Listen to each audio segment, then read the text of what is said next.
Hello, gentlemen. Hope you're having a great day, and I hope you're working towards building the life that you want. Today we're reading another story on r/infidelity, and this one is about hypergamy. Hypergamy is the magic word that a lot of people talk about in the manosphere. What is hypergamy? So hypergamy is essentially the idea that women, when they can, will try and date up. Absolutely, at all costs, they'll try and date up. And usually, they're not happy with, just someone who's a little bit above them. They want to go for the highest possible mate. And this was a mating strategy that allowed the healthiest and the strongest offspring to be carried on to the next generation.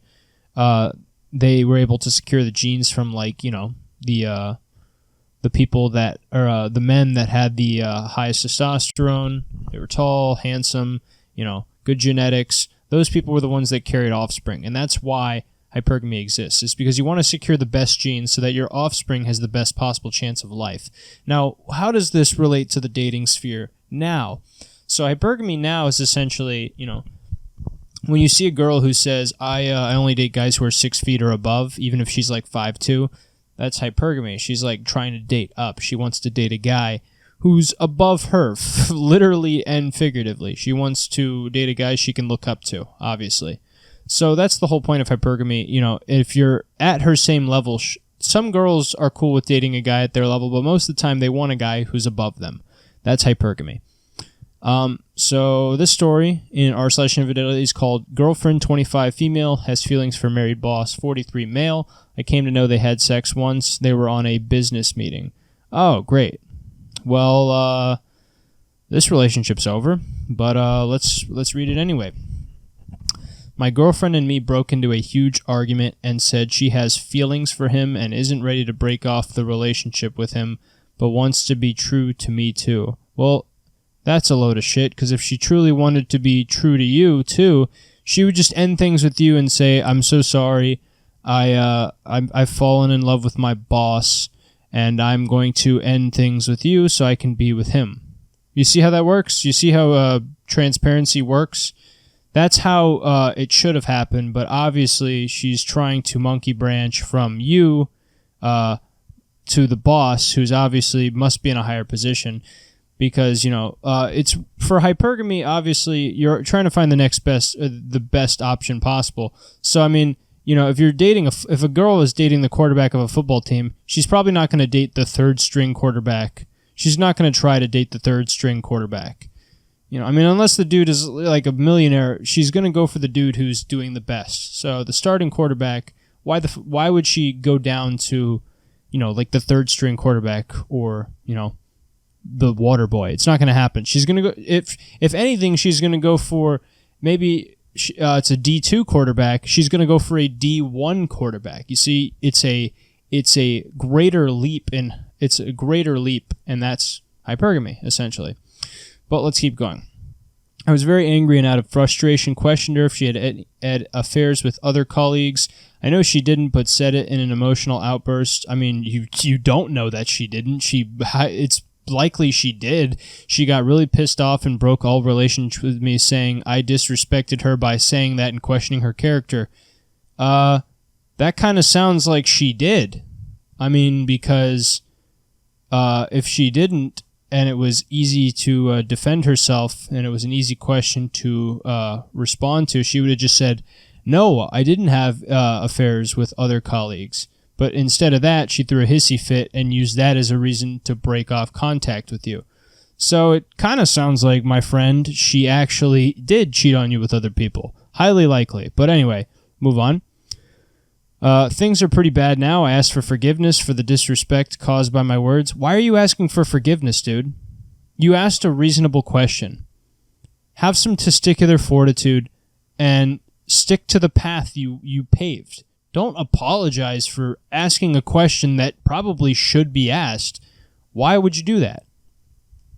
Anyway, but she isn't ready to get back to me and now prefers the married boss. Yeah, prefers the married boss. You're not going to get out of that. It's pretty much, it's done. For the disrespect caused my words, but she isn't ready to get back to me and now prefers the married boss over me. His wife knows everything. Oh, great. So he has a wife, and he's still doing this. And IA equally devastated. What should I do? I feel finished. So that's another instance. I mean, I don't know what's happening with the boss's wife. Chances are the 25-year-old is probably younger than his wife. That's my guess. So he's dating a younger girl. Maybe something's happening in his relationship. We don't know that much. That's me speculating. But her dating her boss, I mean, is not an uncommon thing. I mean, there's a reason that there's a reason that there's the stereotype of like the secretary getting railed by the boss. That stereotype exists because it's based on some level of truth and some level of reality that's taken place in our world. So, I mean, it doesn't shock me. And, you know, her claiming moral superiority in the beginning, she said, oh, she wants to be true to you, almost like she's trying to, like, take a moral high ground. Newsflash, taking the moral high ground doesn't mean having sexual relations with a guy who's married. You know, I mean, if you know he's married, there's really no way to rationalize that decision. You're a bad person for that. I mean, I've slept with a woman who was in a relationship with a guardsman before, and I regret that. I regretted that decision, but I did learn a lot from that situation because being a side dude, I truly learned like some of the crazy stuff that women will say to their partner to convince them they're not cheating and to cover their tracks. Like they will gaslight them for suspecting. It was really grotesque to kind of experience that. And if you gentlemen would be interested in hearing a story like that, I would, happily share my experience with you. But I think that's going to wrap it up. This is a sad story to read, Luckily, she's a girlfriend. She's not your wife. I mean, it's a girlfriend. This is an easy out, I mean, any guy who you get cheated on and she's your girlfriend, that's an easy out, dude. Who cares? I mean, yeah, it sucks, but like, whatever. She's 25, date a 22-year-old. Literally. I mean, it's oversimplified, but really, it's not that big of a deal, dude. I understand it's probably tough to find out about this. Getting cheated on sucks. It's happened to me. I think it's happened to everyone, just about every guy at this point. But, you can move past it. You can do some cool stuff with your life that'll make you forget about it. You can get huge. You can get in the best shape of your life. You can deadlift 500 pounds and watch the bar bend. You can bench 315 pounds. And you can squat 405 pounds. And then you can put a poster of Ziz on your wall like I did. And you can also eat some healthy foods that make you feel like $1 million. All of that will help you forget about this piece of garbage that treated you like trash. It sucks, but you'll get past it. Just keep your head focused, keep your head up, and focus on what you really want in life. And obviously, what you want in life is not this girl. This girl's not the mother of your kids. So, anyway, gentlemen, I hope you enjoyed this, and I hope you learned something. And if you'd like to hear that story time, I can work on that and I can put that out. So if that's something you'd like to hear, please let me know. Anyway, hope you guys have a good one. Take care.